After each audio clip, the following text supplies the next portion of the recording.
अस्सलाम वालेकुम student. Last class के अंदर हमने चैप्टर नंबर 3 को एंड कर दिया था। वर्ड्स प्रॉब्लम कराई थी लास्ट में आपको चैप्टर 3 की। अब हम स्टार्ट करेंगे चैप्टर नंबर 4। ये मंथ ऑफ नवंबर का आपके लास्ट चैप्टर है, चैप्टर नंबर 4। फिर आपका ये कंप्लीट हो जाएगा मंथ ऑफ नवंबर। ठीक है, तो हमारे चैप्टर नंबर 4 का नाम क्या है? डेसिमल्स। डेसिमल्स क्या होते हैं? डेसिमल्स का मतलब होता है कि जब हमारे पास कोई नंबर होते हैं तो जब हम उनको डिवाइड कराते हैं तो हमारा डिवाइड का आंसर प्रॉपर नहीं आता, यानी कि तो उसकी वजह से हम बीच में पॉइंट लगाते हैं। यानी कि सिंपल ज़बान में कहा जाए तो डेसिमल्स का नंबर है यानी वो नंबर जो पॉइंट्स जिसके अंदर दरमियान में आ रहा हो। जैसे एग्जाम्पल के तौर पर मैं यहाँ पे लिखता हूँ 4 2, अब यहाँ के बाद में 0.83, तो इस पूरे को मैं बोलूँगा डेसिमल्स। क्यों बोलूँगा डेसिमल्स? क्योंकि मैंने बीच में पॉइंट लगा के भी नंबर लिखे, तो डेसिमल्स यही होते हैं। ठीक है, तो आज हम स्टार्ट करते हैं exercise 4A। 4A exercise start करना है इसके अंदर। ठीक है, 4A के अंदर जो हमने सबसे पहले सवाल स्टार्ट करने हैं वो हमारे क्वेश्चन नंबर 5। क्वेश्चन नंबर 5 से हम स्टार्ट करेंगे। इसके क्वेश्चन नंबर 1 भी करना है, वो हम सबसे एंड में करेंगे। क्यों? क्योंकि वो फिल इन द ब्लैंक्स है। तो फिल इन द ब्लैंक जब भी आपको समझ में आएंगे जब हम इसके सारे क्वेश्चंस कर लेंगे। ठीक है, तो show the coloured part of this square as a fraction and as a decimal. बोलने शो वो पार्ट्स जो आपको शो हो रहे हैं किसमें? कलर फॉर्म में, वो आपने बताना है। यानी कि इसमें जो बॉक्सेस नज़र आ रहे हैं, टोटल नंबर ऑफ बॉक्सेस आपने लिखने हैं और जो कलर वाले हैं वो भी आपने लिखने हैं। अब लिखना किस तरीके से है? फ्रैक्शंस की फॉर्म में लिखना है। यानी कि अब मैं सवाल अगर आपको करके दिखाऊं तो सबसे पहले तो आपने एक बॉक्स काउंट करने के हैं कितने ये बॉक्स। तो मैं इसको अगर मैं काउंट करूँ ना, ये 1 2 3 4 5 6 7 8 9 10, यानी कि एक रॉ में 10 बॉक्सेस है। अब इस तरह से यूँ भी काउंट कर लेते 1 2 3 4 5 6 7 8 9 10, और इसी तरीके से 10 बॉक्सेस है रॉ में और 10 बॉक्सेस कॉलम में भी है। तो इसका मतलब है 10 को 10 से मल्टीप्लाई करते हैं तो 10 10 का कितना हो जाएगा? 100। तो इससे ये समझ में आता है कि टोटल ये 100 बॉक्सेस हैं हमारे पास, सब इक्वल है। इसका मतलब है जितने भी पार्ट्स दिए हैं सब में 100 बॉक्सेस हैं। अब इसको लिखना किस तरीके से ज़रा ये देख लें। मेरे पास क्वेश्चन नंबर 5 है। एक्सरसाइज हमारे पास कौन सी एक्सरसाइज हमने स्टार्ट करी है इसके अंदर? 4A। ठीक है, ये हमारी एक्सरसाइज है। अब इसमें जो हमारे पास जो बॉक्सेस हैं, पार्ट ए सॉल्व कर रहे हैं। तो जो हमारे पास जो टोटल नंबर ऑफ बॉक्सेस है वो आपने इस तरह लाइन ड्रॉ करनी है और वो बॉक्सेस आपने नीचे लिखने हैं। ठीक है, वाला पार्ट्स आपने नीचे लिखना है जितने number of total number of boxes हैं।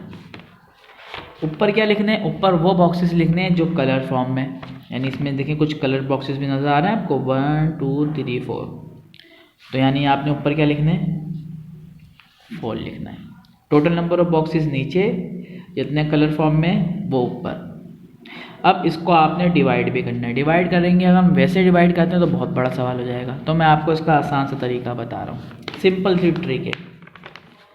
क्या करना है? जितने नीचे ज़ीरो लगे हुए, पहला ज़ीरो यानी लगाओ, उसके बाद पॉइंट लगा दो, यानी एक ज़ीरो आपने ले लिया पहले ज़ीरो के बाद सिर्फ।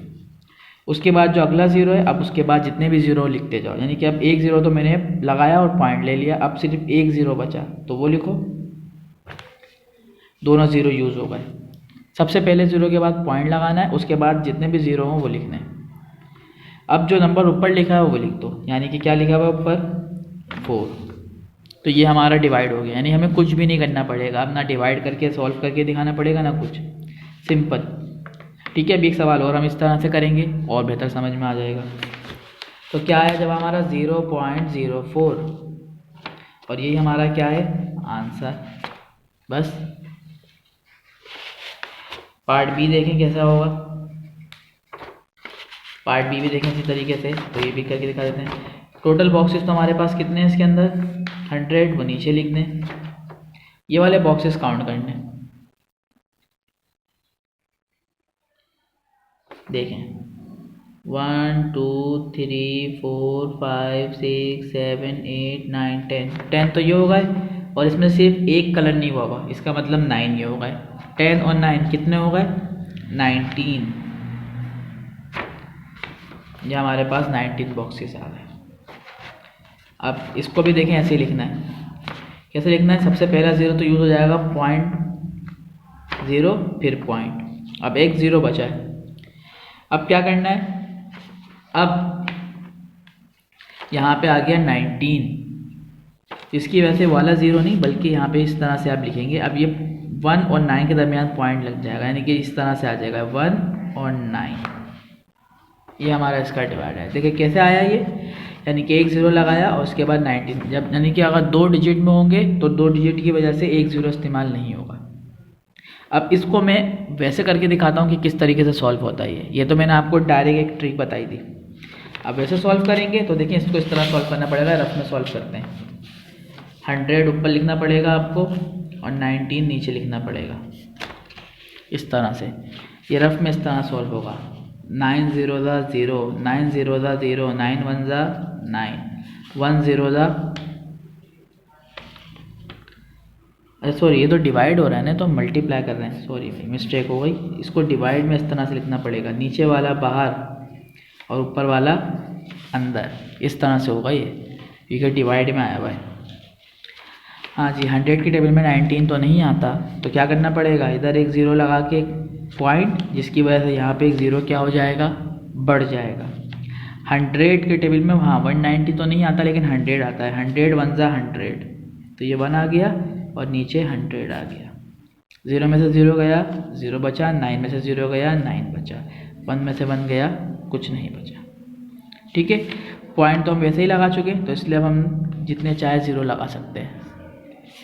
100 का टेबल इतना पढ़ना है कि 900 आ जाए, तो 100 9 900। ये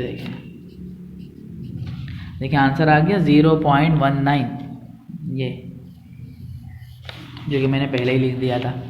होगा असल में ये ऐसे, लेकिन मैंने आपको शॉर्ट में बताया था।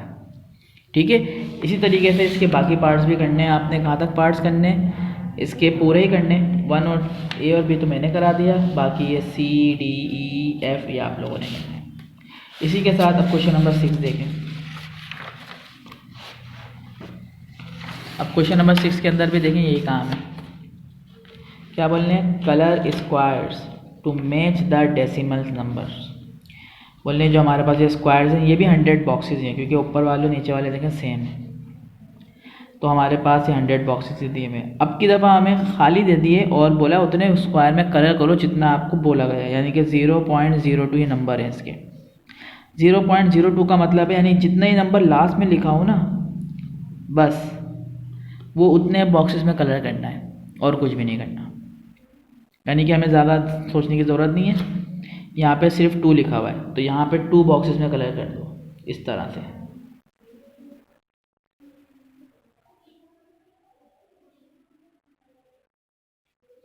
ये हमारा आंसर।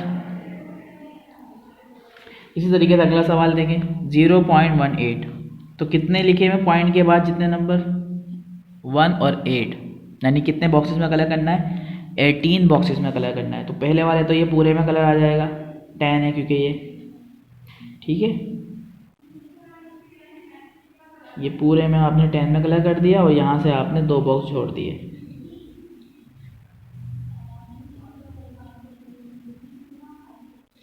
ये 18 में कलर हो गया। इसी तरह से 51, यहाँ पे 75।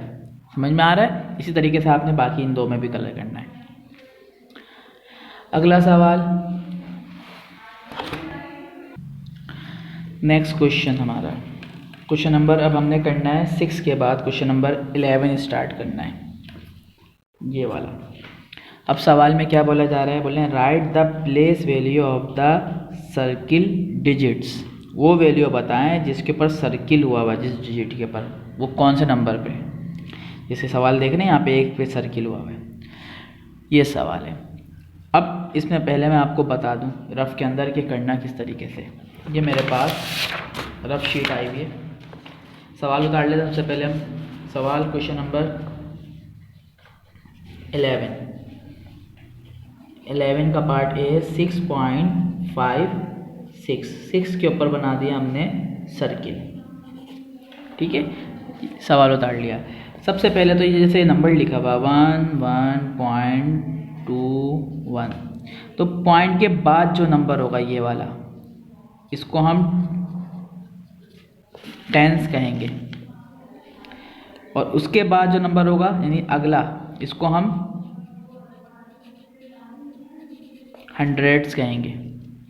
ठीक है, पॉइंट के बाद पहले नंबर को टेंस, उसके बाद वाले को हंड्रेड। इसी तरीके से पॉइंट से पहले जो ये सबसे पहला नंबर होगा, इसको भी हम टेंस कहेंगे, और जो इसके बाद जो अगला नंबर होगा, इसको हम हंड्रेड्स कहेंगे। यानी कि पॉइंट जो है ना, पॉइंट के आगे जो नंबर होंगे और पॉइंट के पीछे जो नंबर होंगे, इस तरह से लेने, पहला टेंस फिर हंड्रेड, फिर पॉइंट आ गया, फिर टेंस फिर हंड्रेड, इसके बाद अगर कोई नंबर आता है तो हंड्रेड के बाद 1000।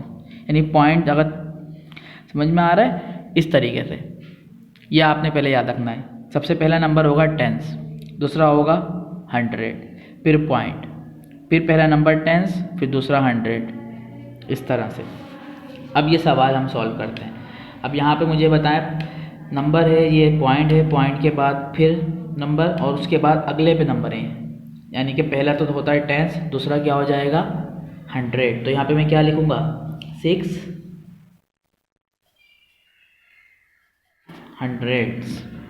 आंसर, बस। अब इसी तरीके से अगर देखो, जैसे देखना चाहो, अब ये सवाल है बी देख लेते हैं। क्वेश्चन नंबर बी दिया हुआ हमें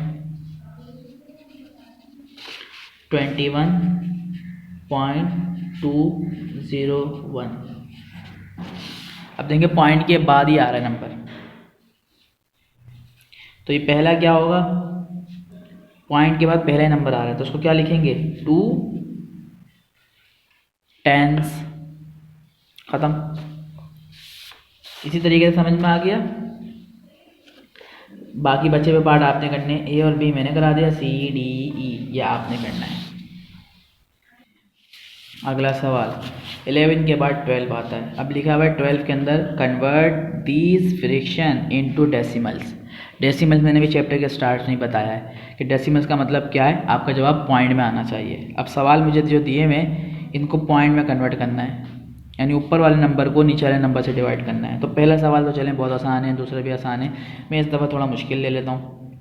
मुश्किल के अंदर जैसे मैं यहाँ पे ले लेता हूँ ई। ठीक है, क्वेश्चन नंबर जो है ई सबसे लास्ट वाला है। आपने ए से लेके ए बी सी डी और ई, तो ई सबसे बड़ा है, ई में करा देता हूँ। बाकी देखें सब छोटे हैं, 2/5, 9/25, 3/20 और 1/4। ई सबसे बड़ा है तो ई में करा देता हूँ, बाकी सवाल आप लोगों ने करने हैं।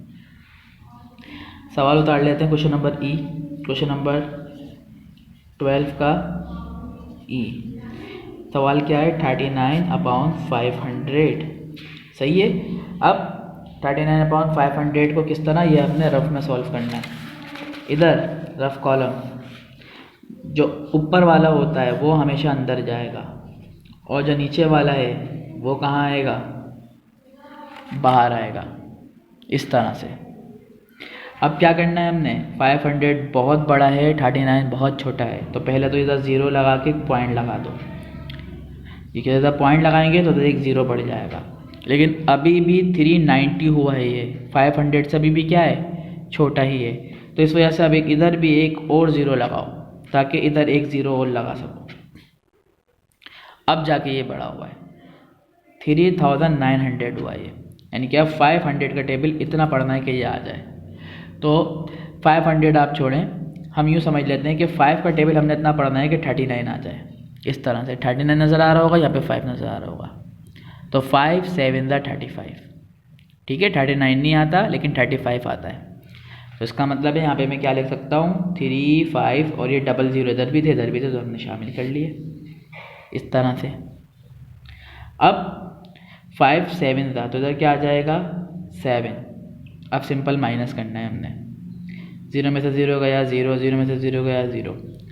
हाँ जी, 9 में से 5 गया, कितना आएगा हमारे पास 4। 3 में से 3 गया, कुछ नहीं बचा। ठीक है, अब क्या करना है, अब हम पॉइंट तो लगा चुके हैं, इसलिए जितने चाहे 0 इधर लगा सकते हैं। अब 500 का टेबल इतना पढ़ना है कि 4000 आ जाए, तो 508 ज़ा 4000। जिस तरह से 5 8 ज़ा 40 होता है, इस तरह से 508 ज़ा 4000 होता है। तो यहाँ पे हमने लिखा ये 0 में से 0 में से 4 में से 4। तो हमारा आंसर क्या आया भाई? इसका जो जवाब का आंसर था, ये रफ में पूरा सॉल्व करना है हमने। सॉल्व करने के बाद जो हमारा आंसर आया है, ये है हमारा आंसर 0.078।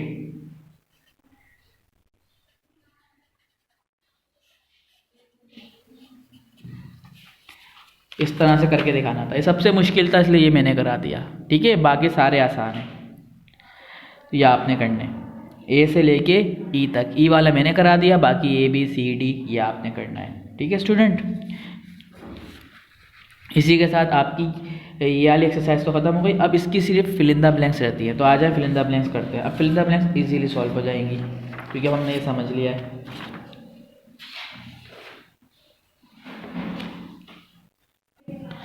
तो अब हमारा क्वेश्चन नंबर 1 यानी इसका लास्ट क्वेश्चन है, जो है फिल इन द ब्लैंक्स। ठीक है, क्वेश्चन नंबर 1 हम स्टार्ट करते हैं।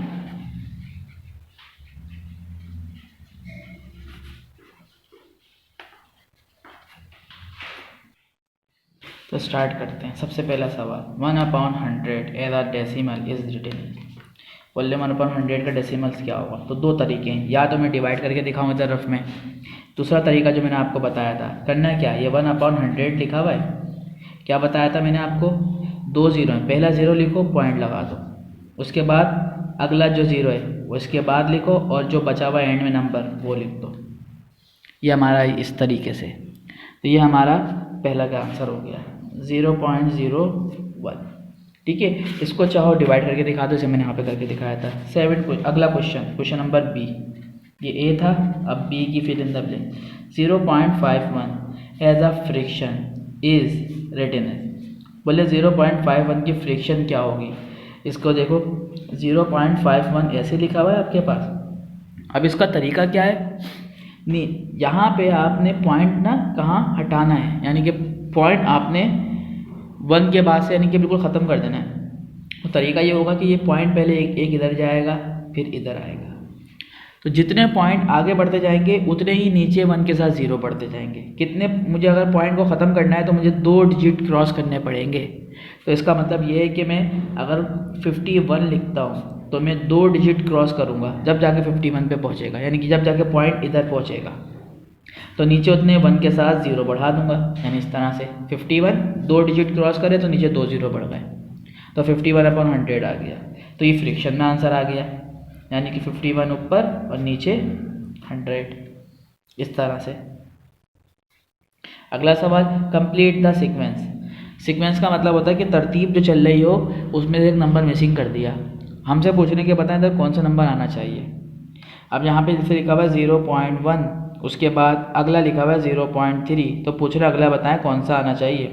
तो पहली बात तो ये कि एक से अगले के दरमियान इन्होंने ये ऑड नंबर की सीरीज चल रही है। ऑड नंबर का मतलब वो नंबर लिखे हुए था जो 2 के टेबल में नहीं आते। जैसे कि 1 2 के टेबल में नहीं आता, 2 आता था 2 हटा दिया इन्होंने, 3 नहीं आता तो लिखा हुआ है, 4 नहीं आता वो तो लिखना ही नहीं था। तो अगला कौन सा था आना था 5, ठीक है, क्योंकि 6 तो 2 के टेबल में आता नहीं, फिर 7। तो इधर जो सीक्वेंस के हिसाब से अगर हम चल रहे हैं तो हमारे पास कौन सा आना है 0.5, ठीक है। 1 3 5 7 9, अगला 9 आना था, जैसे 7 पे ख़त्म हो गया।